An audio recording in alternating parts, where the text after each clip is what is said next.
Salut à tous, comment ça va? J'espère que vous allez bien.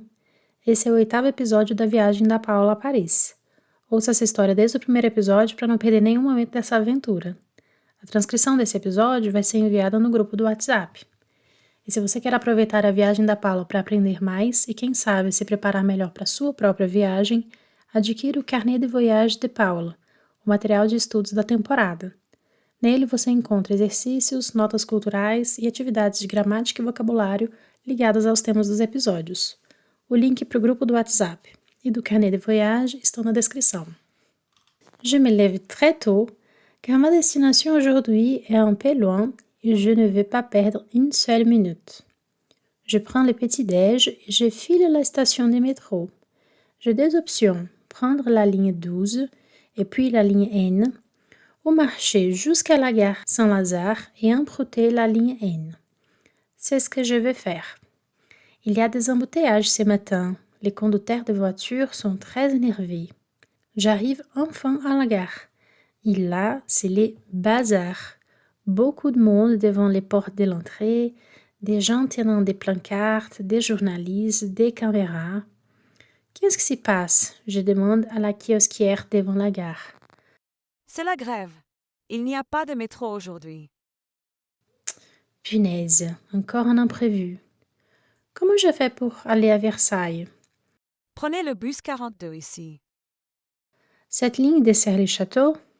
Non, à Pont-de-Sèvres, vous devez prendre la ligne 171. Merci beaucoup, madame. Bon courage. Après 2 bus blindés de touristes et un long trajet, j'arrive enfin à Versailles. Je marche environ 10 minutes pour atteindre l'entrée du château.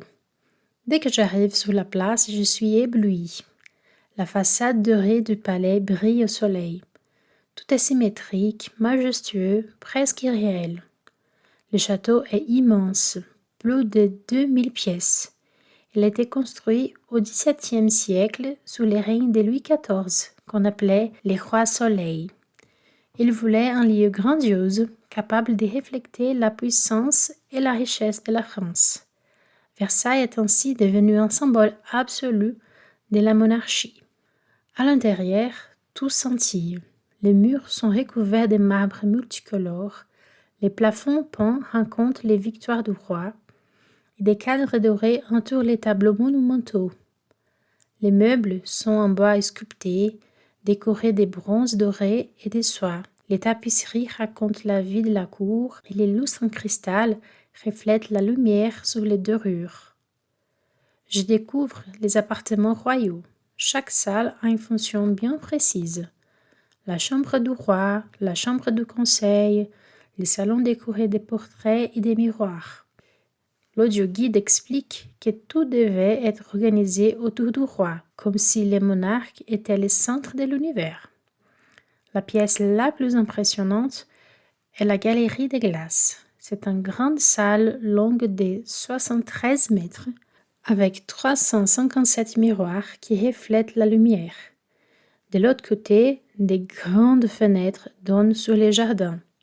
Les sols en marbre, les candélabres dorés et les plafonds peints créent une atmosphère de pure splendeur. Cette salle a servi pour les fêtes et des cérémonies, mais aussi pour des événements historiques. Par exemple, c'est ici que le traité de Versailles a été signé en 1919, mettant fin à la Première Guerre mondiale. Après la visite de l'intérieur, je sors pour découvrir les jardins de Versailles. Ils ont été dessinés par André Lenôtre, jardinier de Louis XIV.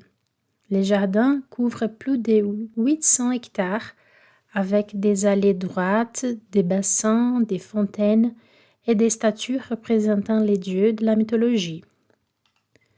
Tout est organisé de manière géométrique pour donner une impression d'ordre et d'harmonie. Les fontaines fonctionnaient déjà au XVIIe siècle grâce à un système technique très avancé pour l'époque. Je marche jusqu'au Grand Canal, un immense bassin en forme de croix long de 1500 mètres. Autrefois, les rois et ses invités faisaient des promenades en bateau ici. Je visite aussi quelques bosquets, des jardins cachés avec des sculptures et des fontaines. Chaque bosquet avait un rôle pour les fêtes et les spectacles organisés par les rois. Au début de l'après-midi, je m'arrête dans une petite cafétéria à l'intérieur du domaine. Je commande une salade, du pain et de l'eau minérale. Autour de moi, d'autres touristes parlent de leur visite. Ensuite, je visite les petits Trianon, un petit palais plus intime construit au XVIIIe siècle. Il était utilisé par Marie-Antoinette, l'épouse de Louis XVI, qui aimait s'éloigner de la vie officielle du château. À côté, je découvre aussi les Hameaux de la Reine, un petit village construit pour elle, avec des maisons de style campêtre. Ma visite à Versailles prend fin avec l'incroyable coucher du soleil. Le ciel devient un mélange de roses et oranges, c'est très très beau.